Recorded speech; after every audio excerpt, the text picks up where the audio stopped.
പ്രവർത്തകന്മാർ പറ്റിക്കപ്പെട്ടുകൊണ്ടിരിക്കുകയാണ്. ഇതിനെതിരിൽ സമുദായം ഉണരേണ്ടതല്ലേ? സമുദായം പ്രതികരിക്കേണ്ടതല്ലേ? അതുകൊണ്ട് അങ്ങനെ പറഞ്ഞു ഇനി മാറാനുള്ളൊരു കേസല്ല ഇത്. മനസ്സിലായോ? ഇത് ഇമാമിങ്ങളെ ബാധിക്കുന്ന കാര്യമാണ്, ദീനുൽ ഇസ്ലാമിനെ ബാധിക്കുന്ന കാര്യമാണ്. മനസ്സിലായോ? പിന്നെ മോനെ ഒരിക്കലും വിഷമിക്കരുത്. ഈ കാസറ്റ് കേട്ടിട്ടുണ്ടാണെന്ന് ഉസ്താദ്മാർ പറയുമ്പോൾ കേൾക്കും ശരിയായി വെച്ചിട്ടാണ്.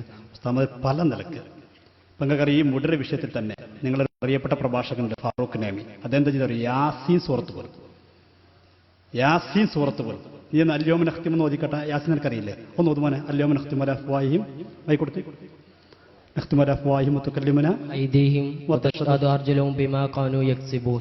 എന്നാ നിങ്ങൾ എൻ്റെ ഉസ്താദ് കേട്ടോ ഫാറൂഖ് നൈമി. നിന്നെ കുറ്റപ്പെടുത്തല്ല, നീ സാധുവാണ്. അത് നോക്കട്ടെ. അവിടെ ഒരാളുടെ കയ്യിൽ നിന്നും മുടിയിട്ട വെള്ളത്തിന് പൈസ വാങ്ങിയിട്ടില്ല. ഇവിടെ ഒരു ബോർഡ് സ്ഥാപിച്ച ചെറുപ്പക്കാരെ, നാളെ അള്ളാന്റെ കോടതിയിൽ വരണ്ടേ മോനെ? ഇത് കെട്ടിയ കൈ റബ്ബിന്റെ മുമ്പിൽ സംസാരിക്കുമ്പോ ഈ കള്ളത്തിന് സപ്പോർട്ട് ചെയ്തതിന്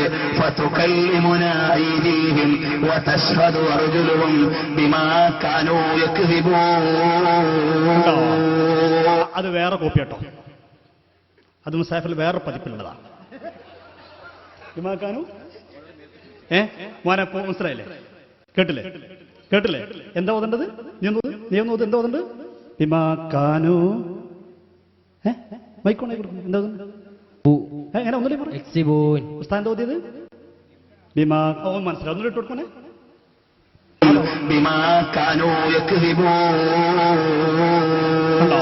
അപ്പൊ ഇനി മുതൽ കാസറ്റ് കേട്ട് എഴുതി വന്നിട്ട് മോനെ ചോദിക്കണ്ട. ഈ നേരത്തെ വയസ്സ് പറഞ്ഞോട് പറയട്ടോ.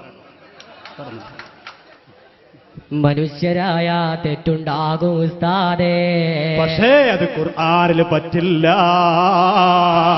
അള്ളാഹുവിന്റെ ഔലിയാക്കളെ കിതാബ് കൊണ്ട് വേണ്ട.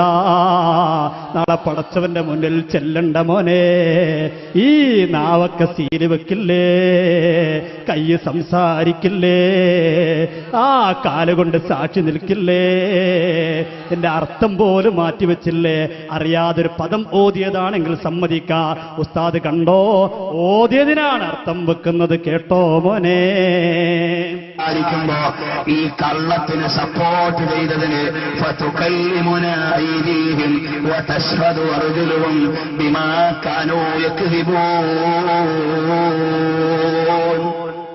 കളവ് പറഞ്ഞതിന്റെ സാക്ഷ്യം ഏതിനാർത്ഥം വെക്കുന്നത് ബിമാ കാനൂ യക്ദിബൂൻ എന്ന് അറിയാതെ ഓതിയതല്ല.